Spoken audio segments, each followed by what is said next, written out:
दोस्तों, आप सभी को मालूम होगा कि अमेरिका के फॉर्मर प्रेसिडेंट डोनाल्ड ट्रंप के ऊपर जो अटैक हुआ था, अब उस अटैक के अंदर एक पाकिस्तानी शख्स का नाम आ रहा है जिसका नाम है आसिफ मर्चेंट। तो क्या इसके लिंक आईएसआई से भी मिलते हैं या फिर किसी तीसरे मुल्क से इसके लिंक मिलते हैं अमेरिका और पाकिस्तान के अलावा? तो जी हाँ, इसके लिंक मिलते हैं हमारे ही इस खित्ते के मुल्क, हमारे इस रीजन के एक मुल्क ईरान से इसके लिंक मिलते हैं, जो कि ईरान की हुकूमत ने, आप सभी को मालूम होगा, खुलेआम डोनाल्ड ट्रंप को धमकियाँ दी हुई हैं कि हम जनरल कासिम सुलेमानी की मौत का बदला, जिनको अमेरिका ने 2020 के अंदर डोनाल्ड ट्रंप की प्रेसिडेंसी के दौरान उनको इराक़ के शहर बगदाद के अंदर मार दिया गया था एक ड्रोन अटैक के अंदर। उसके बाद से ईरान कई बार कस्में खा चुका है कि हम डोनाल्ड ट्रंप से इस चीज़ का बदला लेंगे, हम इसका रिवेंज लेंगे, लेकिन अभी तक वो इसमें सफल नहीं हो सका था। लेकिन अब लग रहा है कि काफ़ी करीब ईरान पहुंच चुका था इसके, लेकिन चूक गया। तो क्या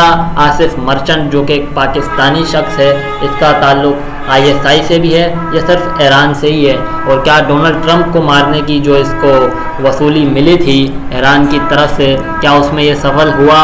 जो एफबीआर है, अमेरिकी खुफिया विभाग जो है, उसने अब इसको अरेस्ट कर लिया है और अब ये उनके पास है। तो इसकी अगर हम थोड़ी सी आपको हिस्ट्री बताएं आसिफ मर्चेंट की, तो ये पाकिस्तान में पैदा हुआ और इसकी एक शादी, एफबीआर जो अमेरिका का खुफिया विभाग है उसके मुताबिक इसकी एक बीवी पाकिस्तान में रहती है जिसके इसका एक बच्चा है, और एक बीवी इसकी ईरान में रहती है, वहाँ भी इसका एक बच्चा है। तो ये शख्स कई बार ईरान जाता रहता है, पाकिस्तान में भी रहता है, ईरान भी आता जाता रहता है। हाल ही में ये यूएस विज़िट करा था इसने, इसी प्लानिंग के तहत कि ये डोनाल्ड ट्रंप को असैसिनेट करवा सके किसी के ज़रिए। इसने किराए के कातिल भी भाड़े पर उठाए थे, जिससे इसका जो डील थी वो चल रही थी, लेकिन बीच ही में जो अमेरिका का खुफिया विभाग था उसने ये सारी कार्रवाई करी और जो इनकी डील थी उसको तहस नहस करके इस आसिफ मर्चेंट नामी शख्स को गिरफ़्तार कर लिया। अब हम जानते हैं कि जो डोनाल्ड ट्रंप पर लास्ट अटैक जो हुआ था अभी कुछ रोज़ कबल,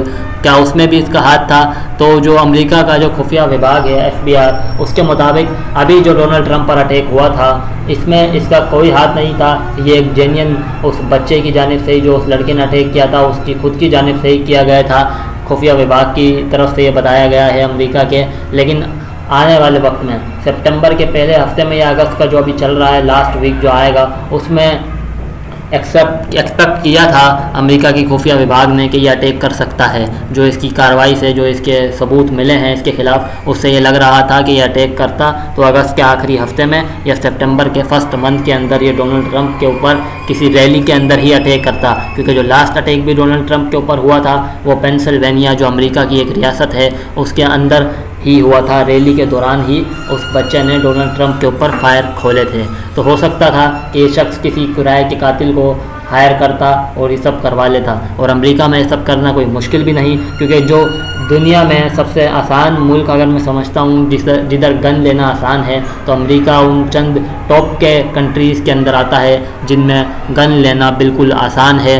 हमारे इस खित्ते के जो भारत में हम देखें तो काफ़ी मुश्किल है, हमें लाइसेंस बनवाना पड़ता है और चीज़ें, दीगर डॉक्यूमेंट्स देने पड़ते हैं। लेकिन अमेरिका में अगर आपको एक गन ख़रीदनी है तो उसके लिए आपको ज़्यादा दिक्कतें नहीं पेश आती आपके सामने। तो ये कोई मुश्किल काम नहीं होता इसके लिए कि वो अमेरिका के अंदर किराए के भाड़े के कातिल हायर करता और डोनाल्ड ट्रंप के ऊपर हमला करवाता। लेकिन उससे पहले ही इसको अमेरिका की खुफिया एजेंसी एफबीआर ने धर लिया है। एयरपोर्ट के ऊपर ही धरा था, ये वहाँ से ईरान या पाकिस्तान कहीं की फ़्लाइट इसने पकड़ी थी, उधर ही एफबीआर ने इसको धर लिया और सारी जो कार्रवाई जो इसका करने का इरादा था फ्यूचर के अंदर, वो सारी की सारी इस वक्त रुक गई है।